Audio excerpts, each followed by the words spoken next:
Une dernière fois ce soir, partons sur les traces de Stanislas Leczinski, à l'aube de la fin d'un long règne pour celui qui fut le dernier duc de Lorraine. Un récit signé Laurent Parisot avec Boris Krachmar, Nabil Lamda et Laurent Dulac.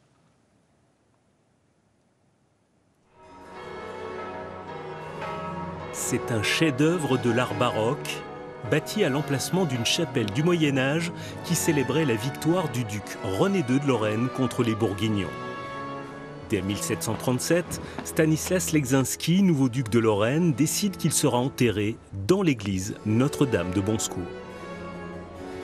Il aurait été très mal à propos pour Stanislas que d'envisager de rejoindre les ducs de Lorraine dans l'église des Cordeliers, la dynastie ne régnant plus, mais la duchesse Élisabeth Charlotte étant encore bien en vie au moment où Stanislas monte sur le trône de Lorraine.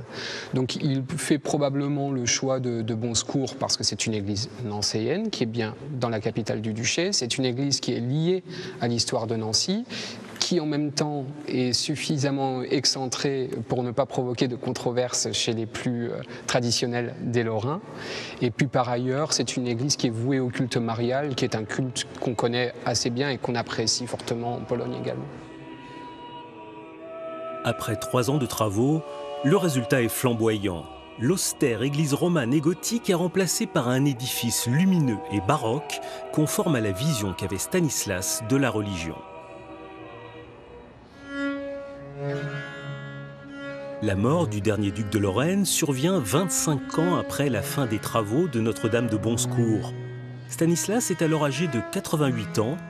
Très affaibli, presque aveugle, il est victime d'un terrible accident. On est en février 1766, en Lorraine. Il fait extrêmement froid. Stanislas est à Lunéville, dans sa chambre, dans les appartements ducaux. Et comme il avait froid, malgré sa robe de chambre, il essaye de se rapprocher de la cheminée pour se réchauffer. Et c'est là qu'une braise va sortir de l'âtre, tomber sur la robe de chambre qui va s'enflammer. Stanislas donc, va brûler dans sa robe de chambre et ne mourra que 10 jours, une dizaine de jours après. Le 3 mars, le corps de Stanislas est déposé dans le caveau de Notre-Dame de Bonsecours.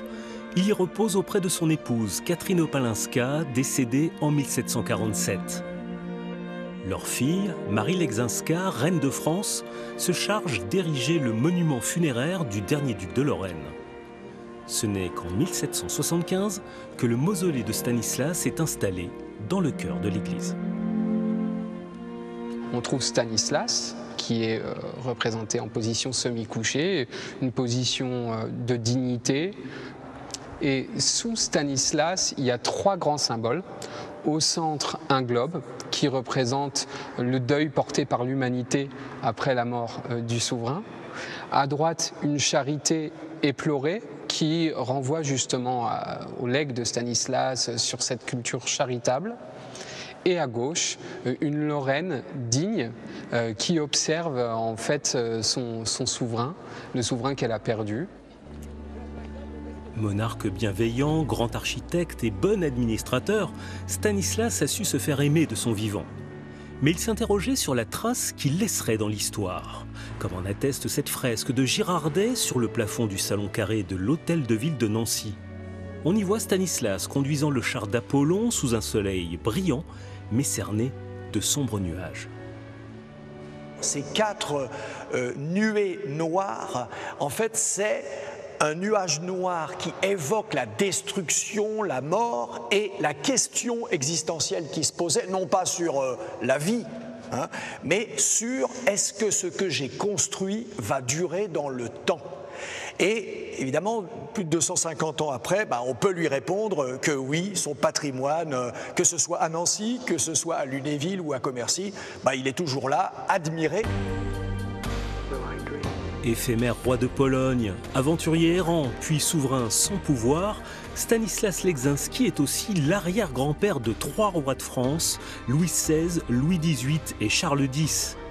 Une figure singulière qui a marqué l'histoire, bien au-delà de la Lorraine.